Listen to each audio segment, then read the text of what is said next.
Society. I know some people are still milling in, but the Prime Minister is here, and we want to respect the audience that's here, and of course the Prime Minister himself, and get started. Good evening. Welcome to a special evening at the Asia Society. I'm Tom Nagorski. I'm the Executive Vice President here. It has been a busy week, not just a little bit south of here at the UN General Assembly, but here at the Society itself.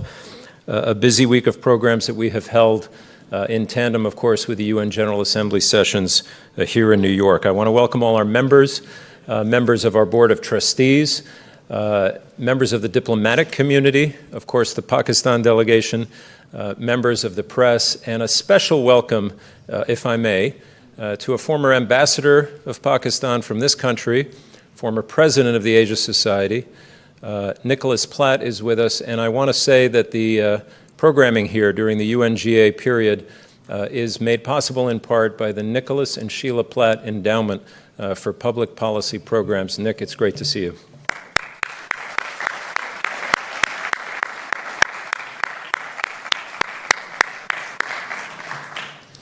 Among the events this week, we have had programs on climate change. We have had programs on the fate of the world's oceans. We have had an event on Iran.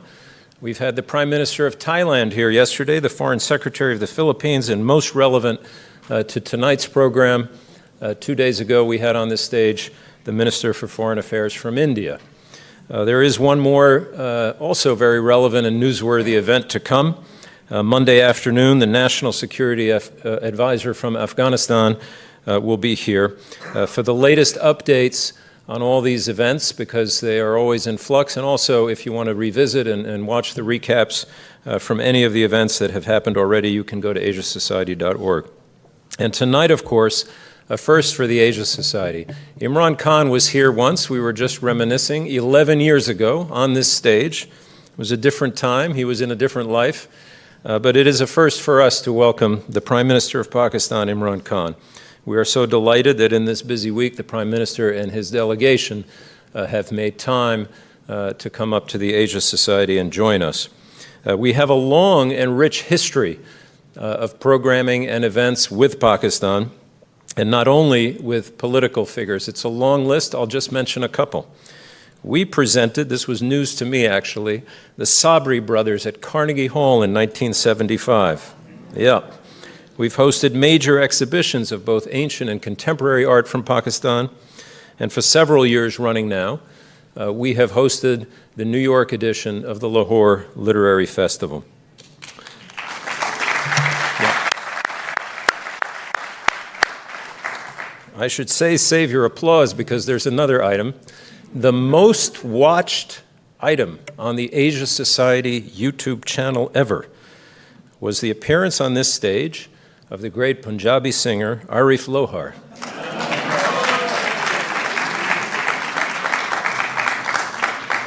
More than 1 million views, and perhaps, Prime Minister, you will challenge for that honor tonight. Okay. And last but not least, I want to say that our annual Asia Game Changer Awards, which have been an initiative we're very proud of here for 5 years now, have already honored several daughters of Pakistan. Malala Yousafzai in the first year, the great documentary filmmaker Charmaine Obaid Chinoy. And just a month from now, mark your calendars, on October the 24th, the 2019 Game Changer Awards will feature the trailblazing Pakistani-American lawyer Faiza Saeed, the first presiding partner of a white shoe law firm in New York, who is Asian American and a woman, both. I didn't expect so many applause lines until our featured guest, but there's one more. Another honoree, and there are only 7, so Pakistan is well represented. This year will be Sana Mir, the great champion of cricket and champion for so many girls and women. So it's a long history, and we, of course, add a very important chapter tonight. Imran Khan serves as the 22nd Prime Minister of Pakistan, chair of the PTI party, and having just mentioned the cricket champion Sana Mir, I would, of course, be remiss in not noting what you all know already, that the Prime Minister was, in an earlier career, captain of the Pakistan national team, which, among other things, won the 1992 World Cup in cricket. Imran Khan comes to New York this week in a moment that is fraught with great tension in South Asia. Kashmir is obviously not a new issue or a new flashpoint on the global stage, but today the tensions there, I think it's safe to say, are as high as they've been in a very long time. Tonight on this stage, in his return appearance 11 years later, the Prime Minister will deliver remarks. He will then be joined for a Q&A session with our President and CEO of the Asia Society, Josette Shirin, who in her earlier career, both with the U.S. government and the World Food Program, devoted considerable energies and attention to Pakistan during those years. A reminder, yes, that's one reminder, mute your phones. We are on the record tonight. For those watching from beyond the room, around the world, the live webcast, and I know there are many of you, if you have a question for our guest, we are doing question cards tonight, by the way, so if you have a question in the audience, raise your hand. There are members of the staff up and down both aisles. Pass a card to them. And for those watching beyond this room, you can email your questions, as always, to moderator@asiasociety.org or tweet your question using the hashtag for this event, Asia Society Live. Ladies and gentlemen, that's enough from me. Please welcome to the Asia Society, back again, His Excellency, the Prime Minister of Pakistan, Imran Khan.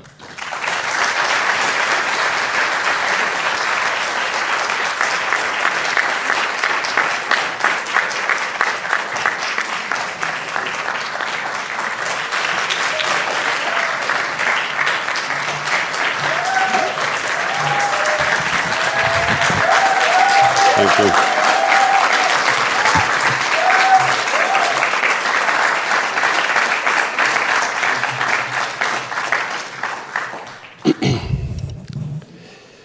Thank you very much.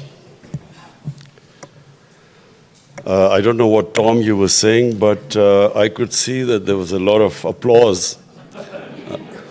Couldn't be saying anything derogatory, so I assumed that. By the way, I'll treat this as net practice for tomorrow. I have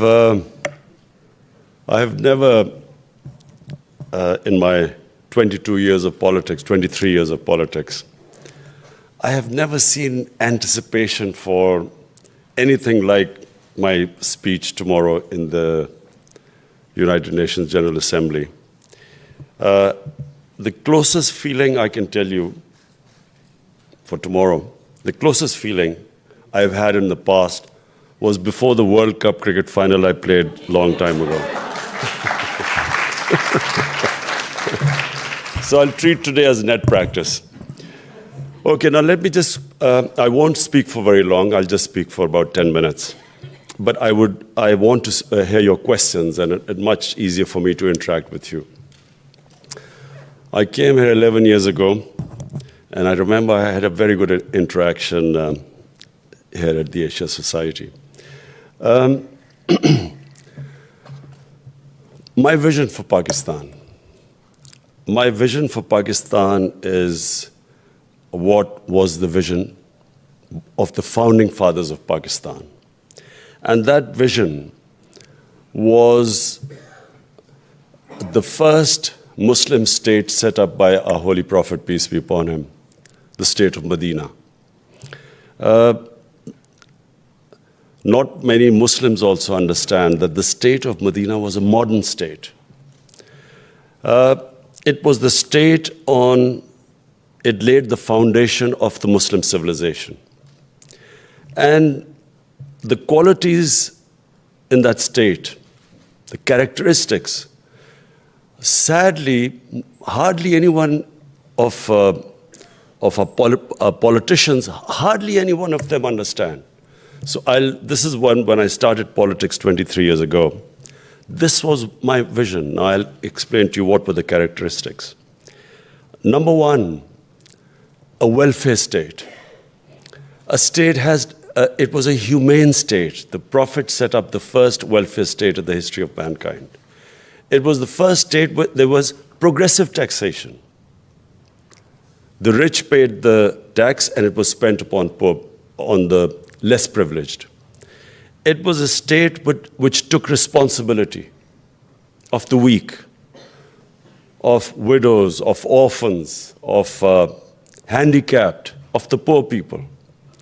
The state had rule of law. Everyone was equal. Did not matter what religion you had. So I often quote this, that one of the most revered figures in Islam was the fourth Khalifa of the state of Medina. He lost a case against a Jewish citizen. So it showed two things. One, there was rule of law, that even the head of state was not above law. Secondly, the minorities were equal citizens. They had equal rights. And of course, our Prophet, sallallahu alaihi wasallam, he also he signed covenants with the Jews, with the Christians at the time. There's a famous a covenant he signed with St. Catherine's Church, which I believe still exists, where he pledged to protect the places of worship of Christians till the day of judgment. So it was a state that gave rights to all religions as equal citizens. Then the Prophet's famous last sermon, where he said, all of us are children of Adam. So all of us are equal, whatever the color of our skin. And then it was revolution at the time when women were given rights, right to property. And the famous, the line that man has rights over woman as a woman has rights over man. Slavery, the whole society is depend upon slavery. So releasing a slave was considered one of the highest deeds a man could do, a person could do. But then, since the whole society depended upon slavery, they were ordered that the slaves should be treated as family members. And because of that tradition, in Muslim world, you had slave kings, slave dynasties. In India, there was a slave dynasty. The Mamluks in Egypt were slaves who became kings. What was for us, for Pakistan, you know, when I look at my own country, we moved so far away from the ideal that was what Pakistan should have been. It was the only state that was created in the name of Islam. And we moved, we became exactly the opposite, a society where the powerful had one law and the weak were from a different, in fact, were out of the law. Most of the people don't have access to justice. So hence, the cornerstone of a society is rule of law. So therefore, I call my movement for justice. And I believe that rule of law is the fundamental thing which differentiates a civilized society from one which is not civilized. When we took power 13 months ago, the biggest problem we faced was our current account deficit. We inherited two of the biggest deficits, the current account and the fiscal deficit. And in order to fix that, we had to make reforms. The reason why you have a deficit is because your system is not functional. The fact that you are spending more than you're earning means that there is a fundamental problem in your economy. So we started changing that. And I'm proud to say that after probably one of the most difficult 1 year in my life, finally I can say that there has been a change where we have brought down that current account deficit, which is the fundamental thing. No matter how much, even if your economy is growing, if your current account is in a deficit, if that is not balanced, you're always going to be in trouble because your currency is going to be hit. And once your currency loses value, everything, investment stops, inflation goes up, and of course it raises poverty. So this is the one big achievement I can say. We have brought down the deficit almost by 70% in 1 year. The other problems we face, of course, the biggest problem is fixing the institutions. You can destroy an institution very quickly, but to fix the institution does take time. So the one institution we are trying to fix is our FBR, which is the agency that collects taxes. Pakistan has a very low tax GDP ratio. So fixing that, the tax system has been the biggest challenge. And I'm again proud to say that the last 2 months, we have collected the highest tax ever, despite the fact that our economy still not got moving because of the restructuring. The external challenges, obviously, the most important thing for anyone who assumes power is to reduce poverty. And that was my, from the first word go, that was the biggest goal. Now, in order to raise people out of poverty, the next most important thing is to have stability. So we have the Afghanistan issue, on the other side, Iran, and then our relationship with India. So immediately we try to mend fences. Afghanistan, we have mended fences. We have very good interaction with the Afghan government. With Iran, we hope to play a big part. I have met the Iranian president. Of course, President Trump also asked me if we can play a part. I have also Crown Prince Mohammed bin Salman that we should play a part in reducing the tensions. We're trying our best. It's quite a complex issue, but we will try our best. I don't know how far we'll be successful. Problem came with India. The moment I was elected, I reached out to the Indian Prime Minister, offered that, it's time to reset our relationship. The problems in both countries are poverty. Poverty is the biggest issue, and unemployment. And then climate change. Climate change, the global warming is having the biggest impact in the Indo-Ganges plain.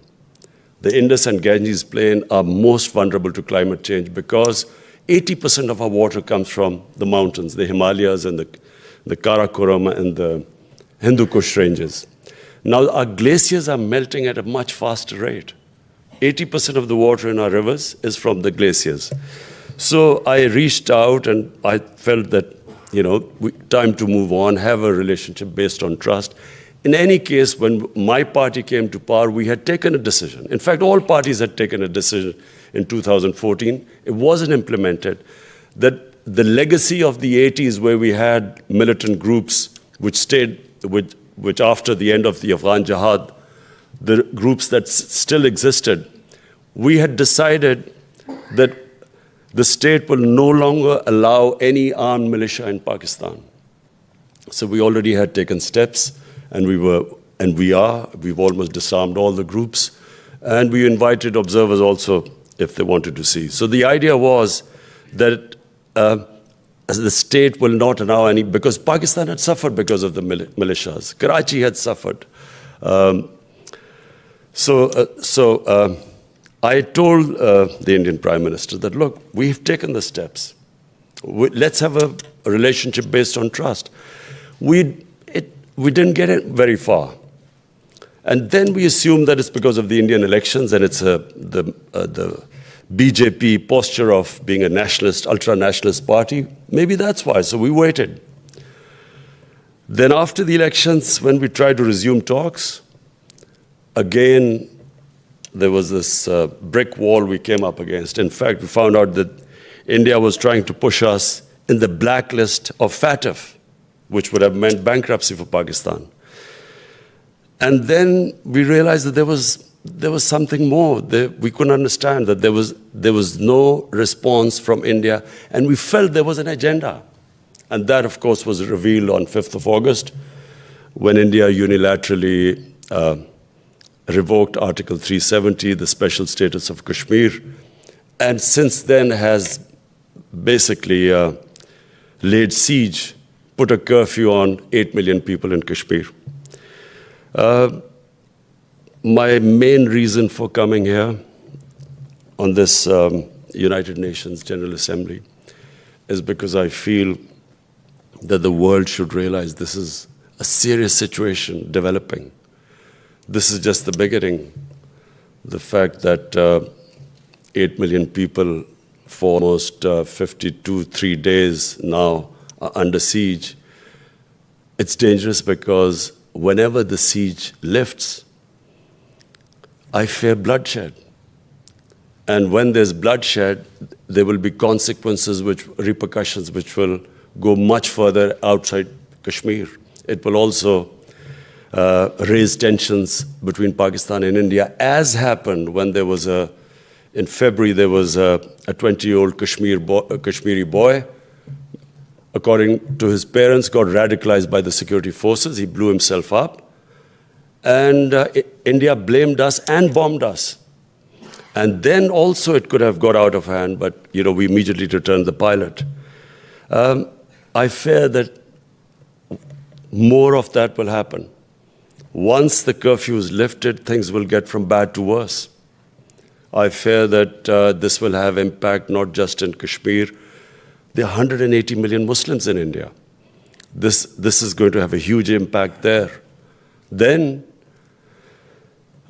in Pakistan, we have taken all these steps to control all these organizations, disband them, taken over their seminaries. So what happens as this thing gets from bad to worse? Things will deteriorate even in our own country. So it's very important for the world community, the United Nations, to take action now, before things go out. And that really was the purpose of my visit. And I hope I've tried to explain things to all the leaders, world leaders I've met. I hope to speak on this tomorrow. And I hope that the world community acts on this. Unfortunately, I found that the material is so much more important than the human. And this is, of course, reflected in the world community's attitude to climate change. But this eventually could have far-reaching consequences. And therefore, as I said, I hope that by the time I leave, I hope to meet the UN Secretary General tomorrow, and I hope to convince him. But apart from that, can I say that I feel very optimistic? In my very difficult first year, I feel that the country has tremendous potential. We have... Even I, before that, didn't realize that we are sitting on mineral wealth, copper, one of the most fertile agricultural land, a young population. We've opened up Pakistan for tourism. First time we have 70 countries can get visas at the airport in Pakistan. We have made it easier for tourists to go all over, because previously there were problems. Because of the war on terror, there were a lot of problems. So tourists couldn't travel as much. And we have also, as far as religious tourism goes, we have opened up shrines that were important to the Hindu religion, to the Sikh religion, Kartarpur especially, and Buddhism. The whole of North Pakistan was center of Buddhism. So we are opening up our country now for travel, for investors. We have great interest in people now as the economy has stabilized now. We have a lot of people interested in investment in our country. All now we need is stability, peace. And hence, again, this development in Kashmir is very important for us, that it does not go from bad to worse from where it is now. Thank you.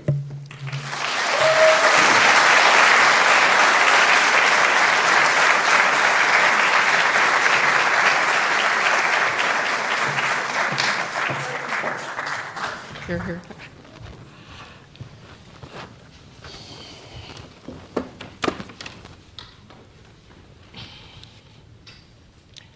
Do I need this? I think we're fine. Well, Mr. Prime Minister, I want to thank you. You've covered a lot of territory here, and one thing that struck me in my travels throughout Pakistan, I've had 3 posts that have brought me extensively through Pakistan. One was as Deputy U.S. Trade Representative, where we were putting forward the idea of a free trade agreement with Pakistan after 9/11. We're in a different era now. and another was as Condi Rice's economic deputy, and I was in Pakistan the day after the earthquake, and she asked me to coordinate U.S. response, which brought me up through the Himalaya region and up through the earthquake zone. And then I headed the United Nations World Food Program and went throughout the Indus Valley and throughout Swat and Baluchistan. And what struck me is some of what you mentioned here, the absolute beauty of Pakistan. And it was called the Little Switzerland. And tourists would go there and they'd go camping and skiing and hiking in the Great Mountains. And it made me wonder, particularly in Swat, where so many religions and faiths were represented, where that turning point came in history. And I just wonder if you could touch a little bit more on that, on the realization and how we get back to that place of the really unparalleled hospitality that I met throughout Pakistan in my work. Well, our tourism really suffered after 9/11 because suddenly Pakistan became right in the eye of the storm. The war on terror took a big toll on Pakistan. Tourism finished. Areas became no-go areas for tourists, especially the northwest part of Pakistan. And the entire border strip between the tribal areas between Afghanistan and Pakistan, there was, it just fell into complete turmoil. So that's when tourism nosedived in Pakistan. So what we are trying to do now is, by opening up the visa regime so that it's easy. Before, it was very difficult to get Pakistani visa when we discovered. Secondly, domestic tourism in Pakistan has taken off. And that's because of the mobile phone. People go somewhere, they take a picture, put it on their Facebook, and then everyone arrives there. And it is 3 years ago when I went to the northern areas, I found that there was no place. All hotels were booked. And all of them, Pakistan had not advertised anything, but it was people going there and on their Facebook, they were putting the pictures. I went to this, and then I started looking for, because I've been in all the northern areas and all the mountain areas ever since we were in school, because our school used to, we had a very adventurous teacher who would take us to the treks up in the mountains. And so I was trying to discover, because the existing holiday resorts or tourist resorts became completely inundated. People were sleeping in cars because there were no hotel rooms. So I tried to find other tourist spots in the mountains. And, this is our northern areas is twice the size of Switzerland. So I found this area. This was a valley far away in the mountain, 6 hours drive from Dir. And so someone took pictures of that. It put it on our party's website. And in the next 1 month, 100,000 people ended up going there.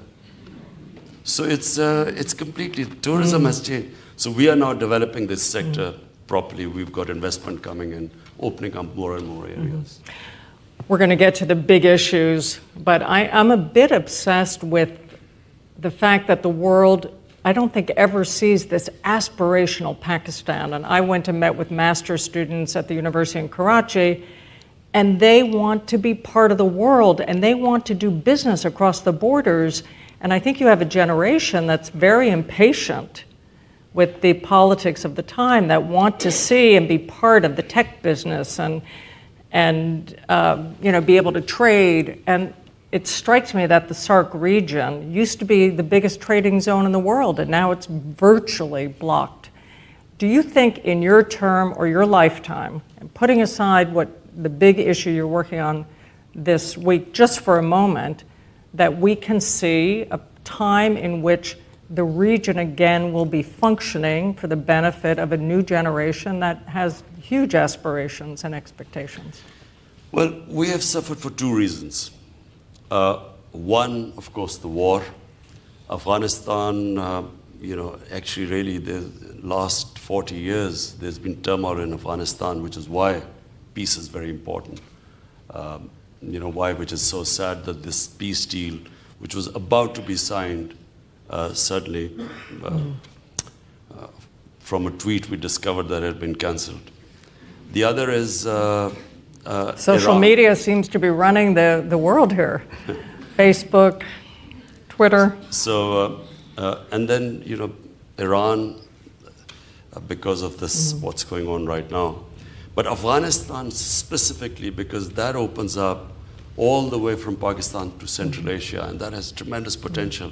We already have this CPAC, which is this route joining Pakistan, the Pakistan-China corridor.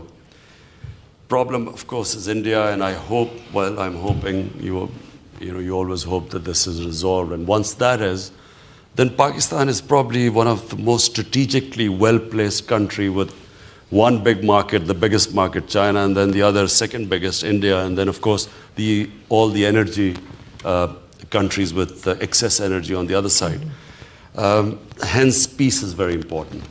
The other reason why we have suffered is why countries are poor, basically. Countries are not poor because they lack resources. Countries are poor because corruption destroys their structures, their institutions. And it takes money which should be spent on the human beings. That money ends up being laundered out of the country into Swiss bank accounts and these offshore accounts, and in the name of companies, big flats in New York and in London. And this is the problem with the entire developing world. I have also spoken on this issue too, that if the rich countries really want to help the poor countries, they don't have to give aid to them, because aid doesn't do anything. It is minuscule compared to the money that leaves the poor countries into rich countries every year. It's over $1 trillion, it's estimated, which leaves the poor countries into rich countries. And the poor countries are devastated by corruption. And the reason why they're poor is they do not have strong enough institutions to stop the ruling elite plundering the countries. In fact, the ruling elite does not allow institutions to develop, otherwise they would be caught. So, number one, that money that should be spent to give jobs to people, should be spent on human development, is taken out. Number two, when the money is taken out, it has to be taken out in dollars. So when they buy dollars to take it out, it affects the currency. That devalues. When that devalues, it adds again to corruption.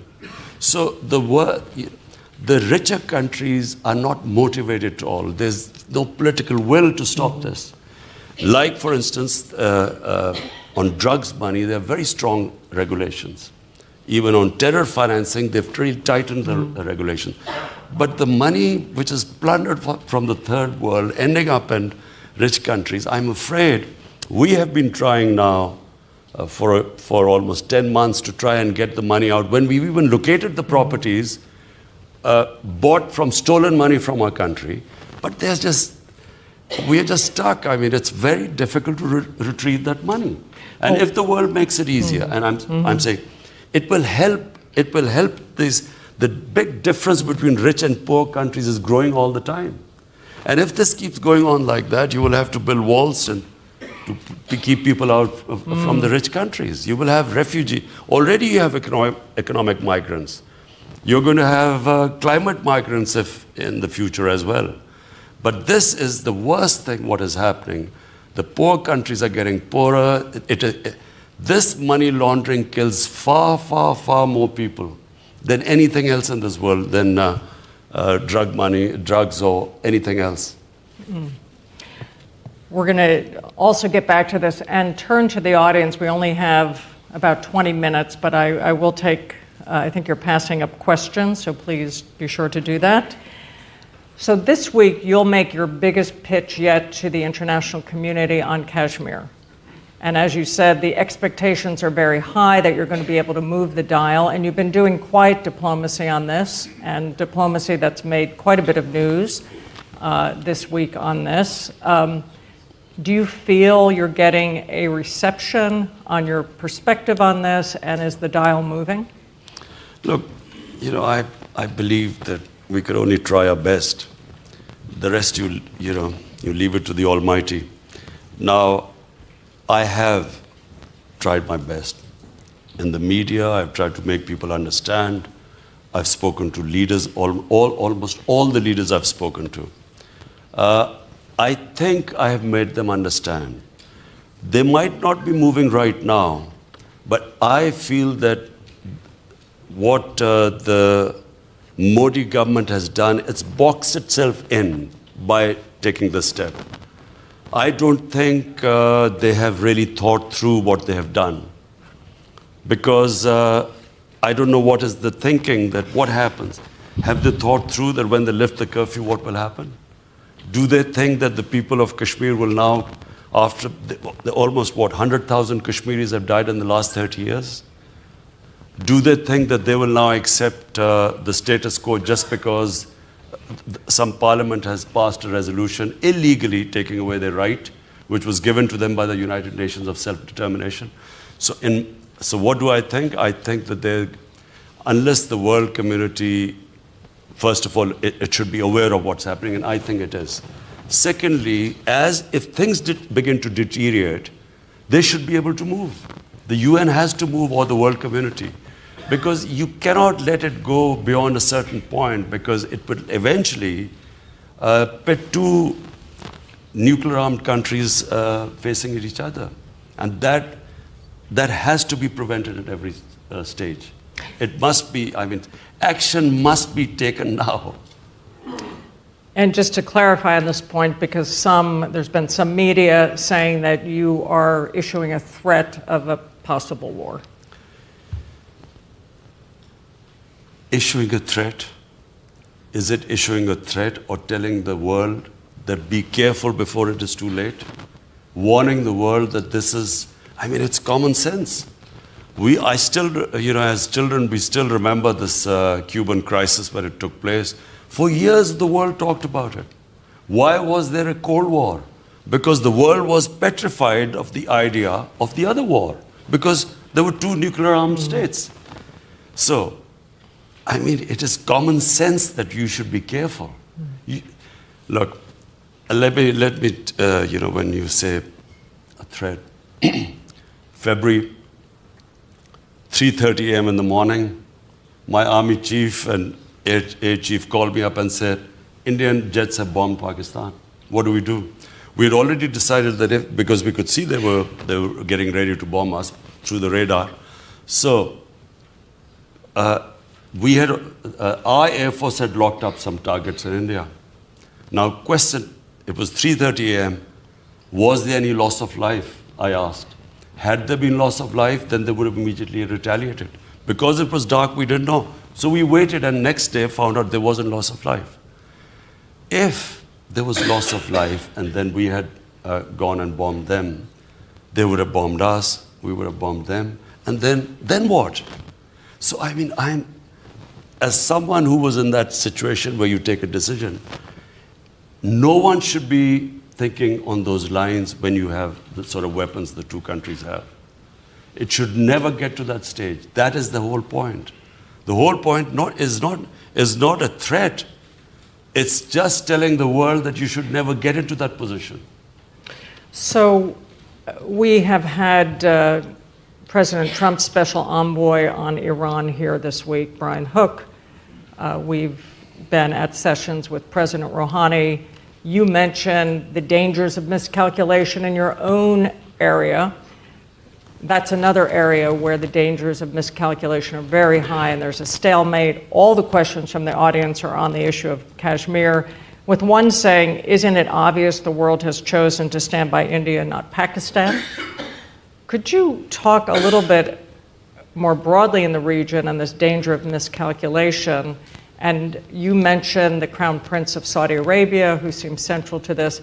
How are we going to unknot what is now growing tensions that have really seem to have hair trigger potential? If you look at history, all wars are miscalculations. Every war, you look at it. When Pakistan when the US decided to invade Afghanistan, and all the political party heads were called over by General Musharraf, and he was saying that, look, we should join the American war on terror, and we should help them. So we asked him that, how long is this going to be? He said, it'll only be a few weeks. And so he said, the Americans are saying it'll only be a few weeks in Afghanistan. You don't know the weapons they've got. Thank you. So 70,000 Pakistanis dead 12 years later, we had lost $150 billion plus to the economy. And the Americans are still in Afghanistan, and the war still hasn't ended. Every war, in my opinion, is miscalculated. Miscalculated in a way that you go after one issue to resolve it, it gives birth to other issues. The whole war was supposed to go after Al-Qaeda. ISIS came into being. I really believe that anyone who thinks to settle issues through war, they need to have their head examined.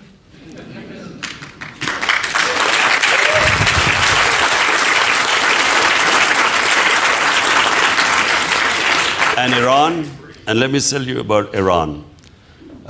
Iran, if this thing starts, first of all, for developing world, here's some, for the most difficult 1 year has been to try and get our budget to balance our economy to sort of get some semblance of sanity in it.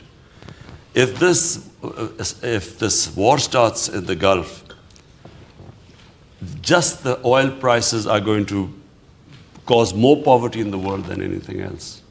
So therefore, everything we should do to avoid this conflict. Everything. So the audience is asking continuing tough questions on this front, including something that I'll preface with a quote by a Sufi poet. So Rumi, I know you appreciate Sufi poetry, who said 800 years ago, beyond rightness and beyond wrongness, there is a field. I'll meet you there. So are there ideas out of the box that we're not thinking about? And again, I know there's a specific issue, but you came in, and I think were voted in, with a lot of expectations of bringing a new kind of approach to these issues. Are you talking about resolving the... India and Pakistan. Well, with India, look, let me just explain to you. What is happening in India is a catastrophe.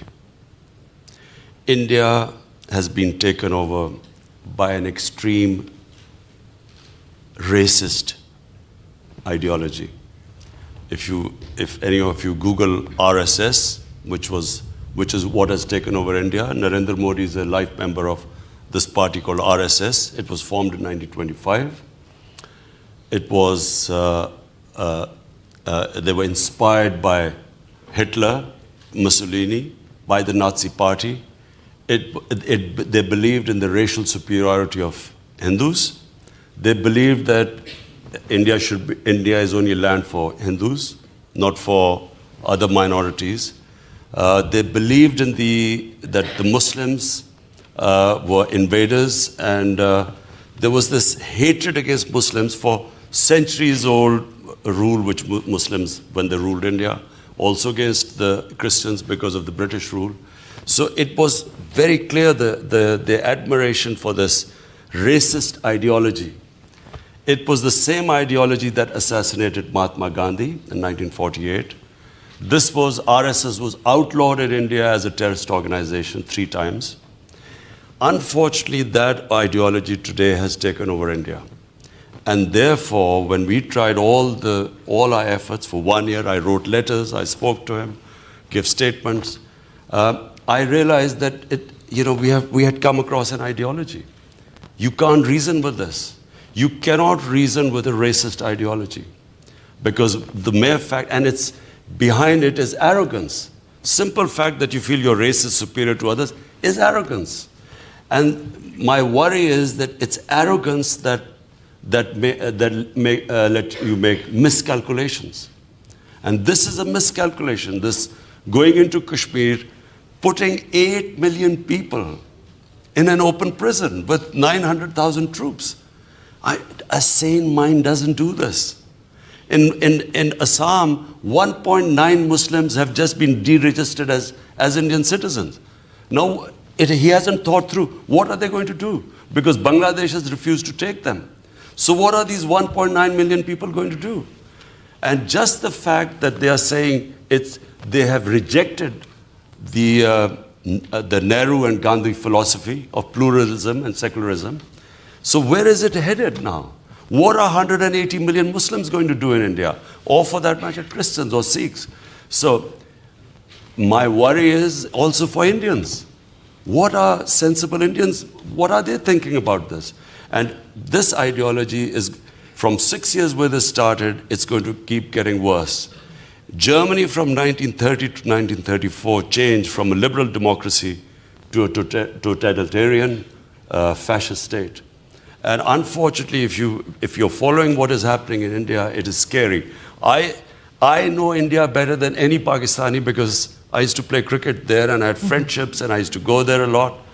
And I can't believe, I can't recognize this India now. And those Muslims who, when I used to be playing cricket there, who used to tell me that it's a big mistake, Pakistan, India is a bigger society and so on. Today, they're all saying that Jinnah, the founder of Pakistan, was right. This guy, Abdullah, who's just been 80-year-old, who's been put into prison, who all the time supported that Kashmir should be part of India, today he's saying that there is a big mistake that they joined India. So it is a very dangerous direction India has taken. And therefore, I'm saying is that the Western media should take note of this. Because, ideologies like that are always dangerous. Whenever you have an ideology like that, racial superiority and hatred against another race, it always does damage to the world. Why do you think Prime Minister Modi traveled to Pakistan early on? And then, of course, there was the attack in India that really seemed to change that trajectory that he seemed to be trying to pursue. And we had the Foreign Minister Jaishankar in here this week, who had equally harsh words for Pakistan, saying that Pakistan has turned Kashmir into an industry of terrorism. How did we go from Modi's trip to Pakistan to this, and why, where is that Modi? Well, first of all, Narendra Modi came to Pakistan on the invitation of Prime Minister Nawaz Sharif. While he visited Pakistan, not once did he not stop trying to push Pakistan into being declared a terrorist state. And he tried to differentiate between the Prime Minister and the Pakistan Army. He kept saying that the Prime Minister is a good man, but the Pakistan Army is a terror organization. Look, what has happened? You must understand what has happened since 9/11. Since 9/11, this word Islamic terrorism has been used by governments to delegitimize Muslim freedom struggles. Legitimate Muslim freedom struggles have been demonized by just calling them Islamic terrorism. Simple question. There are 900,000 troops in India. Are they there to fight terrorism? They are saying that one of their defense ministers said there are 500 terrorists lined up on the border to go into India. What are 500 terrorists going to do when there are 900,000 troops there? The 900,000 troops are there to control the population. They're not fighting terrorism. Pakistan fought probably the most difficult war against terror. As I said, we lost 70,000 people. We never used that many soldiers. For counter-terrorism, you don't need 900,000 troops. It's to control the population. And what is actually happening is India is deflecting the state terrorism, which is what is happening in India right now. Read the Human Rights Report. There are 2 reports on what is happening in the Kashmir Valley.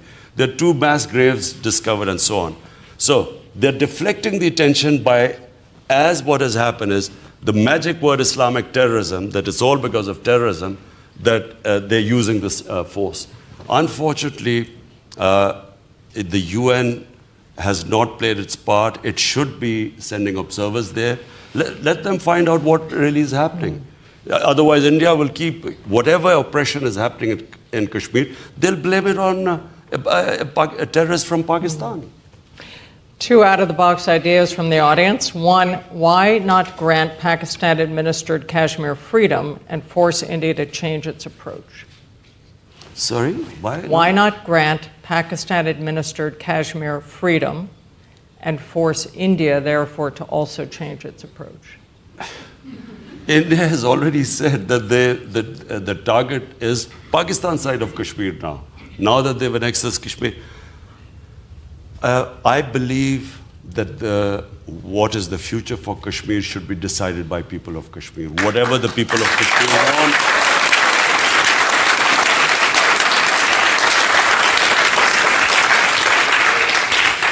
Whatever they want, it's their right to decide. Additionally, the 11 UN resolutions 70 years ago, they were all about people of Kashmir to decide whether to join Pakistan or India. I would add that they should be allowed to decide whatever they want. So this is an open offer. Mm-hmm. Why doesn't India and Pakistan both allow them, Kashmiris, to decide?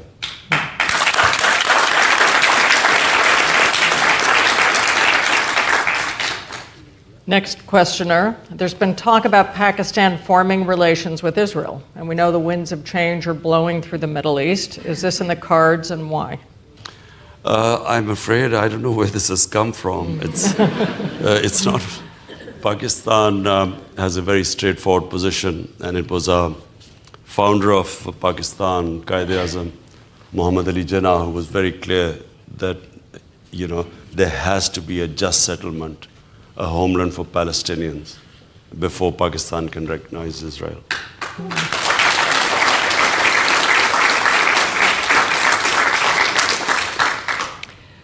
President Trump, I believe, said yesterday, Pakistan and India should just come together. It sounded like the Nike ad, just do it. You've mentioned the possible role he could play. What would you like to see the United States, President Trump, doing? And you also mentioned the Crown Prince of Saudi Arabia. What role could they play? Not the Crown Prince of Saudi Arabia. That was just between Iran and to ease the tensions with Iran. Well, first of all, I had to explain to President Trump the Kashmir issue, and and I think the second time when I had a long chat with him, I managed to explain it to him, and that's why he says that it's a complicated issue. But what US can do is just put its weight behind the United Nations Security Council. And I keep repeating, UN has given their resolutions that it's a disputed territory and had given Kashmiris their right. That right was not given. They are now suffering right now. UN has to take, UN came into being precisely for this dispute like Kashmir, which has a chance of a much bigger strife in the future if this is not addressed. So UN must act now. And if this gets worse, it'd be a total failure of UN. You said this week the world counts on the U.S. to put out the flames, but you also said after 9/11 it was a huge mistake for Pakistan to do a 180-degree turn toward the U.S. It's a little hard to reconcile these two. Explain. Actually, it was very straightforward. In 1980s, we trained the Mujahideen, the US came in, the United States backed Pakistan, in fact, all the Western countries. And we trained the Mujahideen. In fact, I remember in London, there was a big dinner by an aristocrat raising money for the Mujahideen, and there were Mujahideen then were celebrated as heroes. In fact, Ronald Reagan, when he invited the 5 Mujahideen leaders to Washington, I quote him, he said they reminded him of the moral equivalents of the founding fathers of US. So, they were heroes. Now, come 1989, Soviets retreat, leave Afghanistan, the Americans pack up and leave, and Pakistan is left with a lot of those who would have reminded Reagan of them. And in the end, we were slapped with sanctions, pressless sanctions, in 91. Pakistan had 4 million refugees by then. We had these militant groups, all trained and dressed up and nowhere to go. And we had sectarian groups in Pakistan who started fighting each other. So Pakistan became a dangerous place because of this, because of the 80s of participating in the Afghan Jihad. And then, of course, Pakistan got aid, and Pakistan, and also money to train these groups. Now, come 9/11, again the US turns up wants Pakistan's help. They occupy Afghanistan. And I never forget when we were discussing there was a lot of debate going on, should we become part of this or not? And we said that, we were abandoned last time. Most of us said, what guarantees we will again be abandoned this time? And I never forget, George Bush gave a statement that this time will not be the same, we will not abandon Pakistan. And so, of course, he joined it. Why did I not want him to join? Because now we had trained these groups. They were trained, they were indoctrinated in jihad.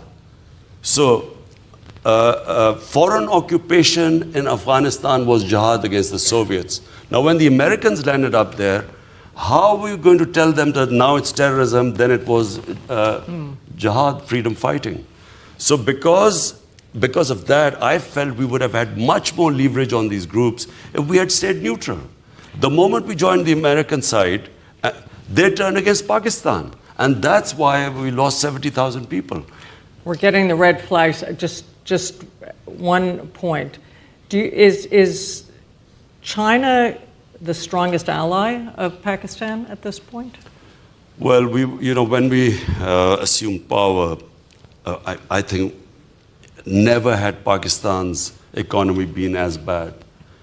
So I have to say that China came to support us when we had hit the rock bottom.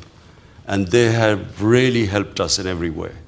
Not only did they provide us help with our foreign exchange reserves because we were about to default, but also the Belt and Road Initiative has sort of evolved where they are helping us in agriculture with our productivity. Are you worried about sovereignty issues? Are you ownership? Not at all. Absolutely not, because nowhere have been helped on some condition that you have to do this because we help. Nowhere. And if anything, they have gone out of their way to help us in technology transfer. They're helping us, as I said, in agriculture. They helped us in financing certain projects. So, and the debt part, by the way, is quite low. Everyone kept saying that, we are so in debt to China, but that's not the case. So we started with a Sufi poet quote. I'm going to end with one. Muhammad Iqbal, the spiritual father of Pakistan, as some call him. He said, "Nations are born in the hearts of poets. They prosper and die in the hands of politicians." You're ending your first year. You have 4 more to go. Are you hopeful that the politicians' power is as great as maybe you hoped coming into office? I completely agree with that. I always think, what sort of person goes around asking for votes? I think maybe you've had serious. to do that. I'm serious. Yes. No, there's a difference. There's a difference. There are 2 types of politicians. One is the career politician. Career politician is is disliked everywhere. Why? Because he compromises all the time. Because to stay in power, he has to ask votes, he has to lie to people, he has to do a lot of times unethical stuff to get votes. He has to bribe people, and all these sort of worst sort of things happen.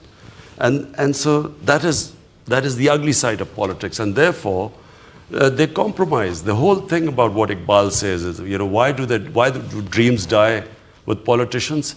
Because they come up, they sell a dream, but then they keep compromising and making such compromises that the dream disappears. Whereas who I respect and who I admire in my life are, for instance, Gandhi, Jinnah, Quaid-e-Azam. For me, he will always be a role model because he didn't need politics. He came in for a mission. He was in the end dying of cancer, and yet he didn't let anyone know because of the dream of Pakistan. Similarly, Nelson Mandela. Because Jinnah wasn't doing it for power, he was doing it to achieve a goal. And similarly, if you read about Nelson Mandela, I mean, he could have compromised so many times on the way, but the dream of one man, one vote was never compromised. He never compromised on that. So you have to differentiate between the two. The unethical politician, who lies to get into power and, begs for votes and promises everything.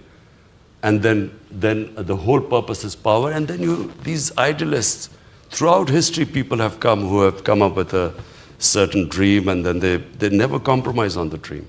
And they are the ones who Iqbal, the wrong ones he's talking about, but they are the dreamers. And always and always and always, it's the dreamers who change the world. It's never the sort of career politicians.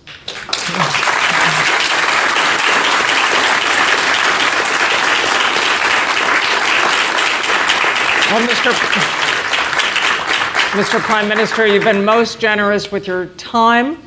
We got through a tenth of our questions, so we welcome you back so we can go through the others at some point in the future. Thank you. Thank you.